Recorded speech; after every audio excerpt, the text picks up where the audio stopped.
Ambassador Daehyun Kim stood in the center of the council chamber, his hands clasped behind his back. The room was massive, with seats rising in circular tiers around him. Representatives from 17 different alien species looked down at him. Some had multiple eyes, others had scales or feathers. A few looked almost human, but not quite. This place had been humanity's second home for nearly 200 years. But today everything felt different. Cold, hostile. Chancellor Vorath, leader of the Vrexian species, rose from his seat. His tall, thin body cast a long shadow across the chamber floor. His skin was pale blue and his large black eyes showed no emotion. He had led the Galactic Council for over 300 years. Daehyun had always respected him. Until now. Ambassador Kim, Vorath's voice echoed through the chamber. We have gathered today to address a serious matter. Evidence has come to light that humanity has been developing weapons that violate Council law. Daehyun felt his stomach tighten. This was a lie, he knew it. But the other council members were nodding, whispering to each other. Someone had planned this carefully. That is not true, Daehyun said firmly. Humanity has followed every council regulation. We have opened our facilities to inspection. We have shared our technology freely. What evidence do you claim to have? A holographic display appeared in the center of the chamber. It showed images of human military ships, research stations, and weapon designs. Daehyun recognized some of them. They were standard defensive systems, nothing more. But the way they were presented with ominous music and dramatic commentary made them look threatening. These are defensive platforms, Daehyun protested. Every council species has similar systems. This proves nothing. The council disagrees, Vorath said. His voice was flat, final. Humanity has grown too powerful too quickly. Your species spreads across the galaxy at an alarming rate. Your economy rivals that of species who have been in space for millennia. Your culture influences worlds thousands of light years from Earth. This is destabilizing. Now Daehyun understood. This was not about weapons. This was about fear. The older species, comfortable in their positions of power, saw humanity as a threat simply because humans were successful. So this is what it comes down to, Daehyun said quietly. You fear us. Not because we have broken your laws, but because we might one day surpass you. The chamber erupted in angry shouts. Some council members defended humanity. Others demanded immediate action. But Daehyun could see that the decision had already been made. This hearing was just for show. Order. Vorath's voice cut through the noise. The council will now vote. The motion is to expel humanity from the Galactic Union, effective immediately. All human military and civilian assets must be withdrawn from council space within 30 days. The vote was swift. 13 species voted for expulsion, 3 voted against, 1 abstained. Daehyun felt the weight of 2 centuries of cooperation crumble in that moment. He thought of the human children who had grown up playing with alien friends, the scientists who had worked side by side with council researchers, the traders who had built businesses across 1,000 worlds. All of that gone. You are making a mistake, Daehyun said. His voice was calm, but everyone in the chamber could hear the steel beneath it. Humanity has been a loyal member of this council. We have fought beside you in wars. We have shared our discoveries. We have opened our worlds to your people, and this is how you repay us? Vorath would not meet his eyes. The decision is made. You have 30 days. Daehyun turned and walked out of the chamber. His footsteps echoed in the sudden silence. Outside, Captain Ji-woo Park was waiting. She commanded the ESS Defiance, humanity's most advanced warship. It was stationed near the Council space station Nexus Prime. She saluted as Daehyun approached. Sir? She asked. What happened? We have been expelled, Daehyun said quietly. Contact Earth. Tell them to initiate Protocol Exodus. Ji-woo's face went pale. Protocol Exodus was the emergency plan for a complete withdrawal from Council space. It had been created decades ago, but no one thought it would ever be needed. All of our people? She asked. Every station, every colony, every ship? Everything, Daehyun confirmed. We have 30 days. Not a moment longer. Back on Earth, Minister Hee-sung Lee received the news in her office overlooking the Atlantic Ocean. She had been humanity's military liaison to the Council for 15 years. She had always suspected this day might come. The Council had grown nervous as humanity expanded. She had warned her superiors, but they had dismissed her concerns. Now she had been proven right, and it gave her no satisfaction. She activated the emergency protocols. Across human space, alarms began to sound. Ships changed course. Stations began evacuation procedures. Millions of humans in council space packed their belongings and prepared to leave homes they had known for generations. The next 30 days were chaos. Human cargo ships, passenger vessels, and military transports flew constantly between council space and human territory. Some alien friends helped, hiding human property or buying it at fair prices. Others turned their backs, afraid to be associated with the expelled species. On the final day, Daehyun stood on the bridge of Captain Jiwoo's ship. Behind them, a fleet of human vessels stretched across space. Every human in council space was accounted for. They were going home, but it did not feel like a victory. "All ships report ready, Ambassador," Jiwoo said softly. Daehyun looked at the view screen. Nexus Prime glowed in the distance, a beautiful station where he had spent so many years working for peace and cooperation. He would never see it again. "Take us home, Captain," he said. The human fleet turned as one and jumped to faster than light speed. Within moments, they were gone from council space.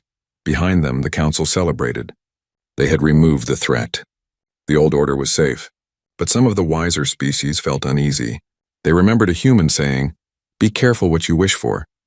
Minister Hyesung Lee called an emergency meeting of Earth's government as soon as the last ship crossed into human space. She stood before the assembled leaders with a grim expression. "The council has made their position clear," she said. "They see us as a threat. They have cast us out. I propose we give them exactly what they fear." "What do you mean?" asked the Prime Minister. Hyesung smiled, but it was not a warm smile. "I mean, we close our borders. We develop our own technology. We expand into unexplored space, and we make sure that if the Council ever threatens us again, we will be ready, not just to defend ourselves, but to show them what humanity can truly become when we stand alone." The vote was unanimous. Humanity would turn inward. The borders were sealed. No Council ship would enter human space without permission. No human ship would enter Council space unless invited. And in the darkness between stars, humanity began to build something the galaxy had never seen before. 20 years had passed since humanity left Council space. 20 years of silence.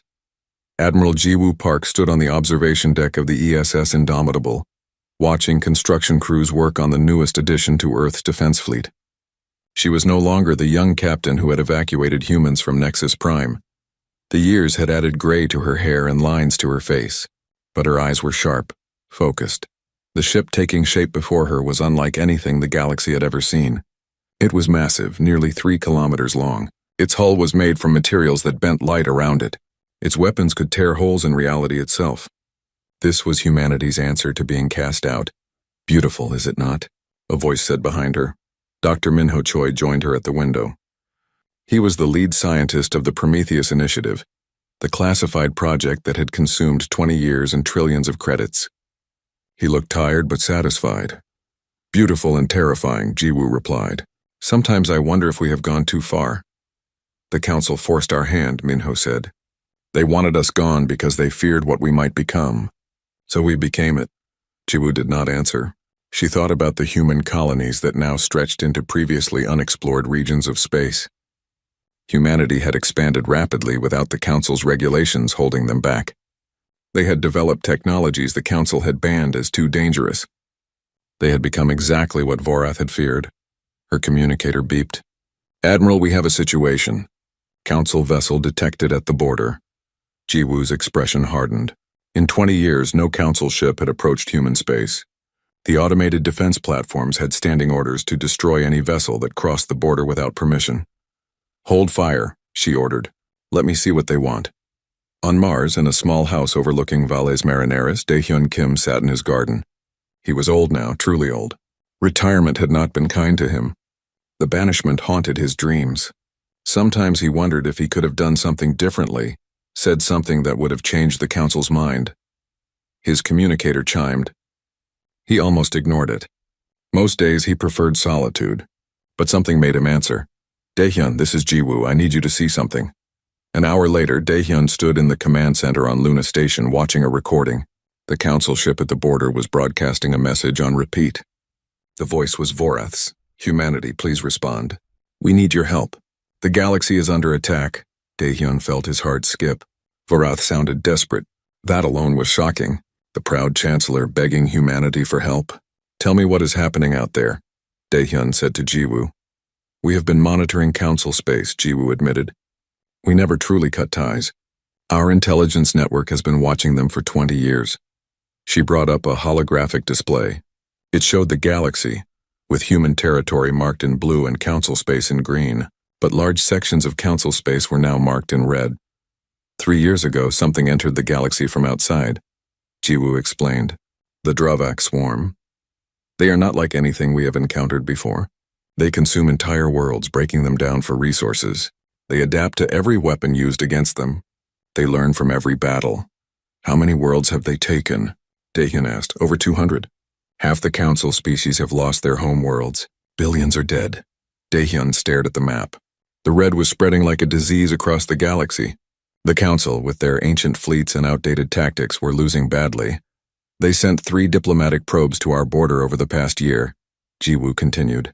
All were destroyed by our automated defenses before they could deliver their messages. This is their 4th attempt.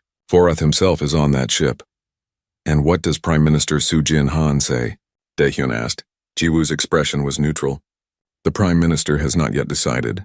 Minister Hyesung Lee wants to let them burn. She says they cast us out and deserve whatever happens to them. And what do you think? Daehyun asked quietly. Jiwoo was quiet for a long moment. I think I am a soldier. I follow orders. But I also think that if the swarm destroys the council, they will eventually come for us. And I think that no matter how angry we are, letting billions die when we could help them makes us no better than those who banished us. Daehyun nodded slowly. He had spent 20 years in bitter retirement, nursing his anger at the council's betrayal. But hearing that billions were dying, that entire civilizations were being wiped out, he felt something shift inside him. Contact the Prime Minister, he said. Tell her I request an audience. Prime Minister Soo-jin-han received him in her office on Earth. She was younger than Daehyun, barely 50, but she carried herself with absolute authority. She had built her entire political career on the promise of human independence and strength. Ambassador Kim, she greeted him. I wondered when you would emerge from retirement. We need to help them, Daehyun said simply. Do we? Soo-jin replied. They threw us out. They called us dangerous. They feared us. Why should we save them? Because we are better than they are, Daehyun said. Because letting billions die to prove a point is not who we are. Or at least it is not who we should be. Soo-jin walked to her window, looking out at Earth cities gleaming in the sunlight. Minister Hyesung Lee would never agree. She wants revenge. Revenge is easy, Daehyun said. Forgiveness is hard. But forgiveness is what makes us human. I will think about it, Soo-jin said finally. For 3 days, Vorath's ship waited at the border. The old chancellor sat in his quarters wondering if this was how it would end. Humanity would ignore them and the galaxy would fall to the swarm. He had brought this on himself, he knew. His fear had driven him to banish humanity. His pride had made him wait too long to ask for help. On the 4th day, a human ship appeared. It was small, a simple diplomatic vessel. It approached Vorath's ship and transmitted a message. Chancellor Vorath, you are permitted to enter human space. You will proceed directly to Luna Station under escort. Any deviation from the approved flight path will result in immediate destruction. Vorath closed his eyes in relief. It was not much, but it was something. Humanity had not refused outright. There was still hope. As his ship crossed into human space for the first time in 20 years, Vorath looked out at the defense platforms lining the border. They were massive, bristling with weapons. Each one could destroy his ship in seconds. Humanity had not been idle during their exile. They had been preparing for war. And now perhaps the Council would benefit from that preparation. Or perhaps humanity would simply watch them die. Vorath did not know which would be worse. Luna Station had never seen so much security. Armed guards stood at every corridor.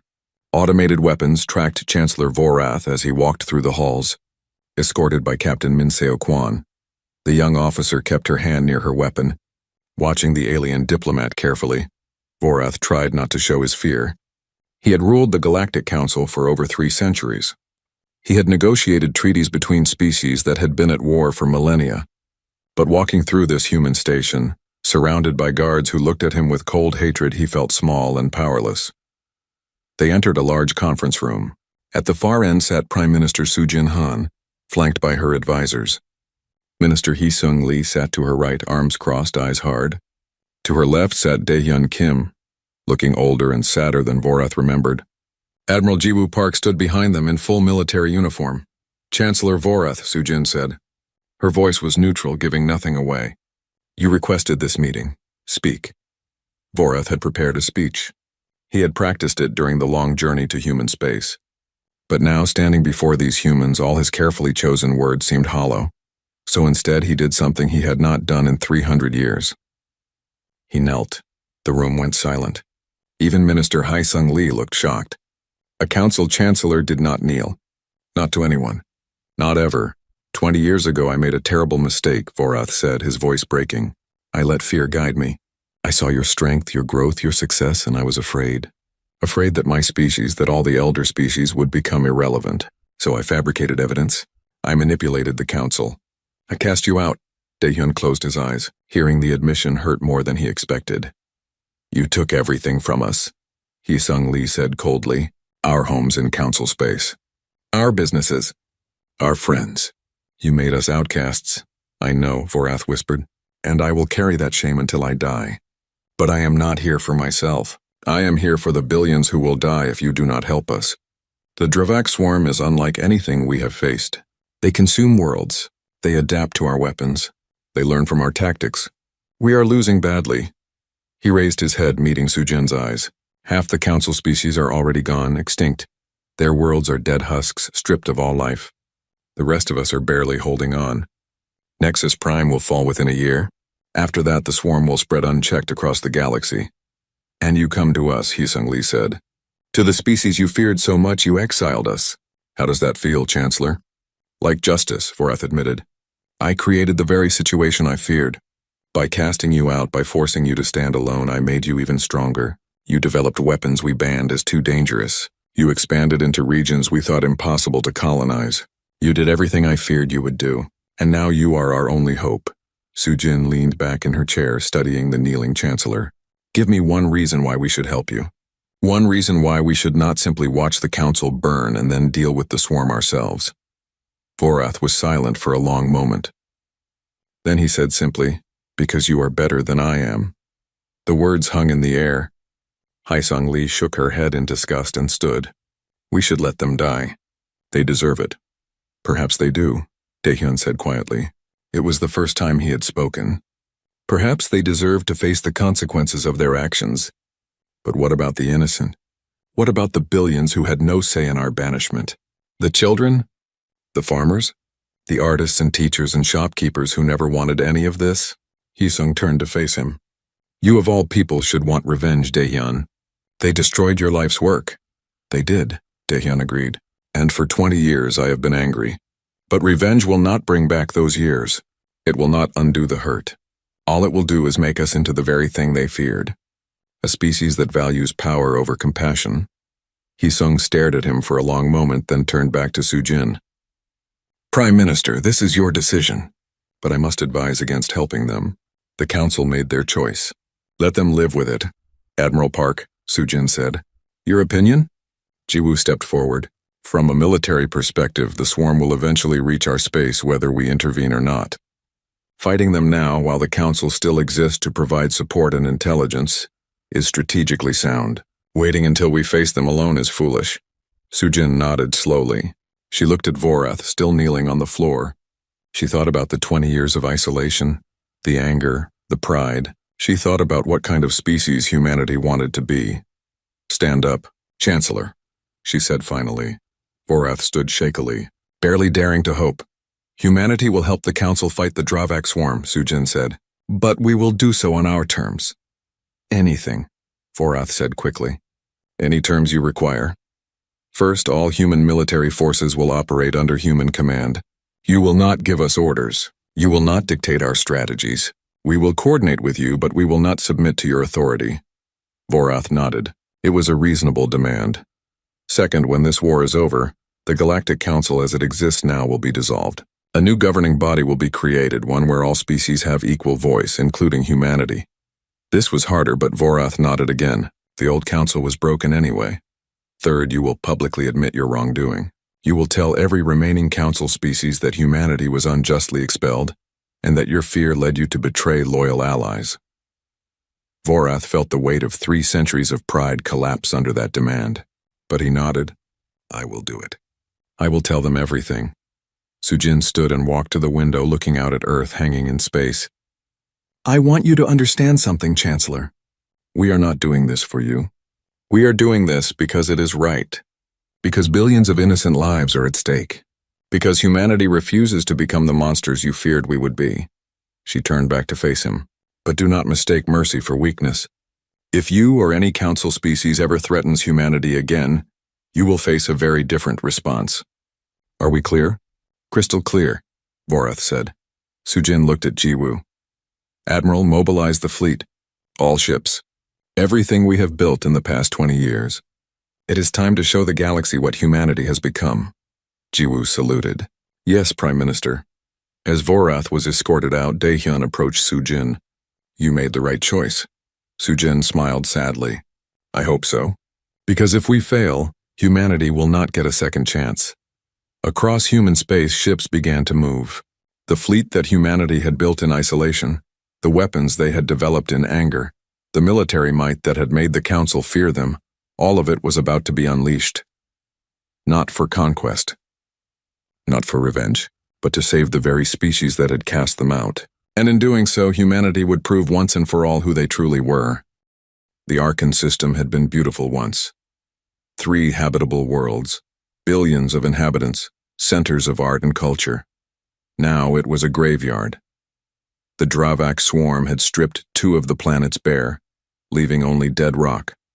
The 3rd planet, Arkan Prime, was under siege. Admiral Jiwoo Park watched the tactical display on the bridge of the ESS Indomitable. The swarm fleet surrounded Arkan Prime like a cloud of locusts. Thousands of bioships, each one grown from living tissue, pulsing with alien life. The Council's defense fleet was scattered, retreating in disarray. They do not stand a chance, said Colonel Unisong, standing beside her. The young officer commanded the Wraith Corps, humanity's elite combat teams. The Council fights like they are still at peace, measured, cautious. The swarm does not care about casualties. Then let us show them how humans fight, Jiwoo said. All ships attack Formation Delta, quantum torpedoes armed, target the hive clusters. The human fleet emerged from faster-than-light travel in perfect formation. 100 ships, ranging from massive dreadnoughts to swift destroyers. They had been built with one purpose: overwhelming firepower.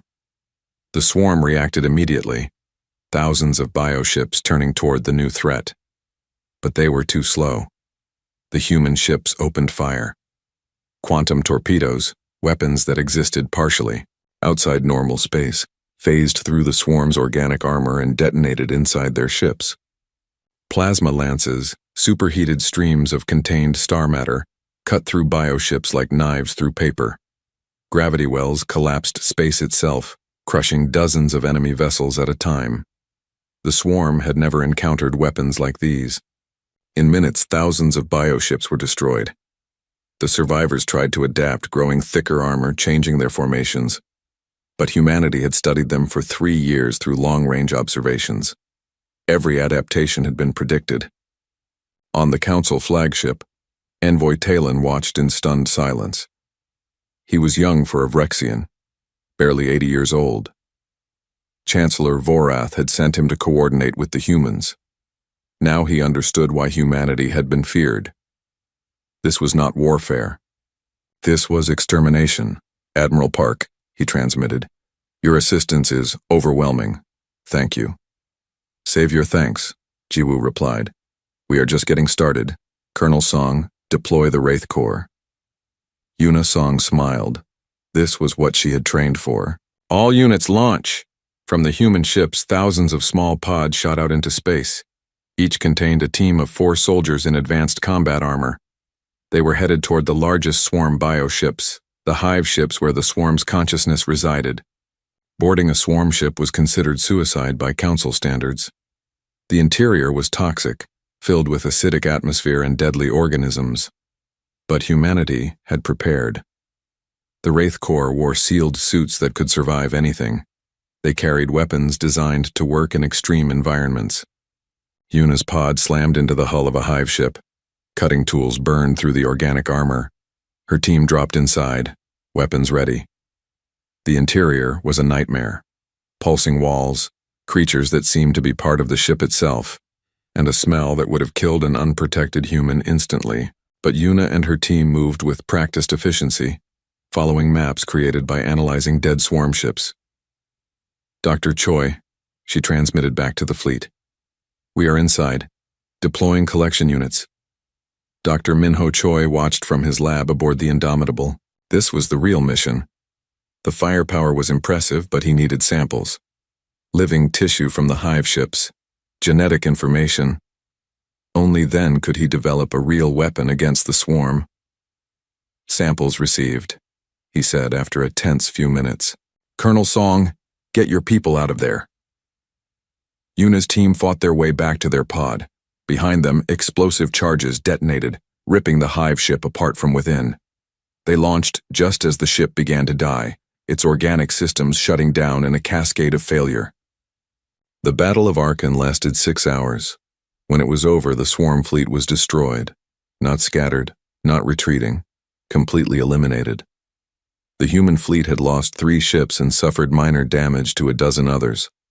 The Council forces could not believe what they had witnessed. Species that had fought the swarm for 3 years, losing battle after battle, watched as humanity crushed them in a single engagement. Envoy Talon requested permission to come aboard the Indomitable. Jiwoo granted it, curious to see the Council's reaction up close. The young Vrexian was escorted to the bridge. He looked around at the human crew, at the advanced technology, at the calm efficiency of a fleet that had just won an impossible victory. We were fools, he said quietly to Jiwoo. We thought we knew what you were, but we did not understand it all. Understanding is not your fault, Jiwoo replied. We were not this strong when you knew us. Exile forced us to become this. You created the very weapon you feared. Over the next 3 months, the human fleet swept through the war zones. Battle after battle, they pushed the swarm back. Dr. Minho Choi worked tirelessly in his lab, analyzing the samples Yuna's teams had collected. Finally, he found what he was looking for. The swarm was not individual creatures. It was a network, a shared consciousness spread across millions of organisms, and like any network, it could be disrupted. Minho developed a bioweapon, a virus that attacked the neural connections between swarm organisms. It would not kill them instantly. Instead, it would break their coordination, turn them from a unified force into confused individuals. The weapon was tested in the Krell system. A swarm fleet of 10,000 bioships simply stopped functioning. They drifted in space, unable to coordinate attacks or even basic movement. The Council fleet, fighting alongside the humans now, destroyed them easily. News of the victory spread across Council space. For the first time in 3 years, there was hope.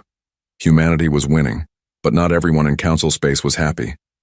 Some species looked at the human military might and felt a new fear. Humanity was proving to be even more powerful than the Council had suspected. What would they do when the war was over?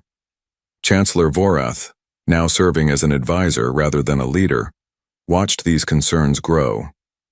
He had been right to fear humanity's potential, but he had been wrong about what to do with that fear. Exile had made them stronger. Trust might have made them allies. The liberation of the Vrexian homeworld came 6 months after humanity entered the war. The swarm had occupied it for 2 years, using it as a forward base. The Council had given it up as lost. But Jiwoo had other plans. She assembled the largest human fleet yet, nearly 500 ships. The attack was brutal and swift, orbital bombardment with weapons that made even her own crew uneasy, deployment of the bioweapon on a massive scale, ground forces that cleared the planet city by city. When it was over, the Vrexian homeworld was free. Damaged, scarred, but free. Vorath stood on the surface of his home for the first time in 2 years and wept. Jiwoo found him there, in the ruins of what had been his family's estate. Your world is free, Chancellor. What you do with it now is up to you. Thank you, Vorath said. I know those words are not enough. but thank you. They are enough, Jiwoo said. But remember this feeling. Remember what it is like to need help and receive it. Because that is what the galaxy should be, species helping each other, not fearing each other. Intelligence reports came in from deep space scouts. They had found the swarm's origin point, the place where they had entered the galaxy, a massive complex in the Perseus arm, built around a dark star. This was where the swarm's central consciousness resided. Jiwoo looked at the reports and knew what had to be done. The final battle was coming, and it would require everything humanity had built. The Perseus arm was beautiful in a terrible way. Dark nebulae stretched across space like curtains, hiding the massive structure at their heart. The swarm's origin point was not a planet or station. It was something else entirely. A construction of organic matter and impossible geometry, wrapped around a dying star that gave off no light. Admiral Jiwoo Park stood on the bridge of the Indomitable, looking at the tactical display. The combined human and council fleets had assembled for this final assault. Over 2,000 ships, the largest fleet ever gathered in galactic history. But Jiwoo knew it might not be enough. The swarm had pulled back all its forces to defend this place. Millions of bioships surrounded the dark star, layer upon layer of organic armor. This was not just their base. This was their heart, their mind, the core of their collective consciousness. All ships report ready, her tactical officer said. Jiwoo took a deep breath. She thought about the cost of this war. The lives lost, the worlds destroyed, the 20 years of isolation that had led to this moment. And she thought about the weapon loaded into her ship's forward bay. The Prometheus weapon. Dr. Minho Choi had created it as a last resort. It was not just a bomb. It was a tear in reality itself. A controlled collapse of space-time that would destroy everything within a light-year radius. But it would leave a scar, a wound in the fabric of space that would never heal. Ships would not be able to travel through that region for thousands of years. Using it was a decision Jiwoo had argued against in private. But Prime Minister Soo Jin-han had been clear. The swarm had to be completely destroyed. No survivors. No chance for it to rebuild, whatever the cost. Begin the attack, Jiwoo ordered. The fleet surged forward. Human ships took the lead, their advanced shields and weapons designed for exactly this kind of assault. Council ships followed, providing support fire and covering the flanks. The swarm responded with everything it had. Bioships kamikaze attacked the fleet, sacrificing themselves to take down even one enemy vessel. Biological weapons filled space, clouds of acid and toxins that ate through shields. Living mines drifted toward the fleet, exploding on contact. The battle was chaos. Ships burned and died on both sides. Colonel Yoona Song led boarding teams against the largest hive ships, trying to create openings in the swarm's defenses. Dr. Minho Choi's bioweapon was deployed across the battlefield, disrupting swarm coordination. But the swarm was learning. It adapted faster here at its core than it ever had before. New bioships emerged from the Dark Star complex, each one modified to counter human weapons. The advance slowed, then stopped. On the Council flagship, Envoy Talon watched the casualty reports climb. They were losing too many ships. At this rate, the fleet would be destroyed before they could reach the core. Admiral Park, he transmitted, we cannot sustain these losses. We need to retreat and regroup. Jiwoo looked at the tactical display. He was right. A conventional assault would fail, which meant there was only one option left. All ships pull back to minimum safe distance, she ordered. Prepare for Prometheus deployment. On Earth, Daehyun Kim watched the battle through a live feed. He sat in a conference room with other advisors, but his attention was fixed on the screen. When he heard Jiwoo's order, he felt his blood run cold. No, he whispered. She cannot do this. Prime Minister Soo Jin-han stood beside him. It is the only way to ensure the swarm is completely destroyed. At what cost? Daehyun demanded. That weapon will scar space itself. It will create a dead zone that will last millennia. Is that what we have become? A species that destroys without thought for the future? Soo-jin's expression was hard. We are a species that does what must be done. The swarm has killed billions. It will kill billions more if we fail here. I will not risk the galaxy for moral purity. Daehyun turned back to the screen, helpless. All he could do was watch. The Indomitable moved into position. The fleet had pulled back, leaving a clear path to the Dark Star. The Prometheus weapon was armed and ready. Jiwoo looked at her crew. young men and women who had trained their entire lives for this war. She thought about what firing this weapon would mean, the power it represented, the line it would cross. But she also thought about the empty worlds the swarm had left behind, the billions of lives lost, the species driven to extinction. Fire, she said quietly. The Prometheus weapon launched. It was a small thing, barely visible against the darkness of space. But as it approached the dark star, reality itself began to twist around it. The weapon detonated at the heart of the swarm's core. Space folded in on itself. Time stuttered. The dark star collapsed into nothing, taking the massive organic structure with it. The swarm ships nearby simply ceased to exist, erased from reality. The shockwave expanded outward. Every swarm ship in the system, every bioform, every trace of their presence was consumed by the reality collapse. Within minutes, the Dravak swarm was extinct, but where the dark star had been, space was wrong, twisted. Ships that tried to approach felt their instruments go mad. Time moved differently near the wound. It would be this way forever. The fleet was silent as they surveyed the aftermath. They had won, but the cost was visible in the very fabric of space. 3 months later, representatives from every surviving council species gathered at Nexus Prime. The station had been damaged during the war but was being rebuilt. Today was not about architecture, though.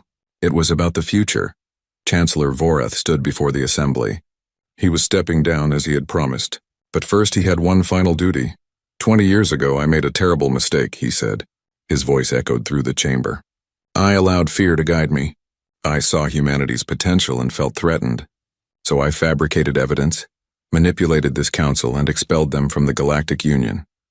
The assembled representatives listened in silence. Many had suspected the truth, but hearing it confirmed was still shocking. Humanity saved us, Vorath continued.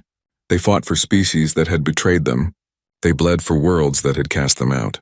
They showed us what true strength looks like. Not domination, but protection.